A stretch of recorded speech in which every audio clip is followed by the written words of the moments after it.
Good morning सगळ्यांना. कितीही व्यवस्थित काम करा, पण हातातून वस्तू पडल्याशिवाय आपलं कोणतंच काम पूर्ण होत नाही. दिवसातून 1-2 वेळेस तरी माझ्या हातातून वस्तू पडतात. मग काय, ते साफ केलं. मग नंतर कपडे वाळत टाकून घेतले.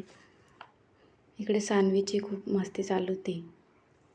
सध्या तर ती एका जागेवर बसतच नाही. तिला मी जे काम करते ते करायचं असतं. आज सकाळीच गॅस संपला. जेवणामध्ये खिचडी केली होती. रोज रोज जेवणाला काय बनवायचं ते पण एक टेन्शनच आहे भाजीचं. चपात्या भाकरी तर होऊन जातात, पण भाजी काय करावी रोज तेच टेन्शन.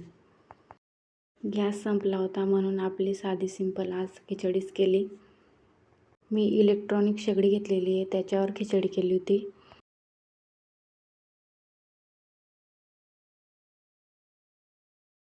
आज सान्वीसाठी बटाटा खिचडी केलेली होती.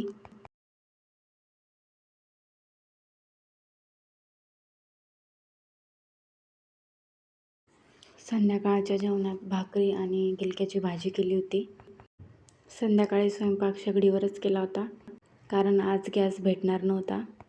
तुम्हाला जर माझा व्हिडिओ आवडला असेल तर लाईक, शेअर आणि सबस्क्राईब करायला विसरू नका.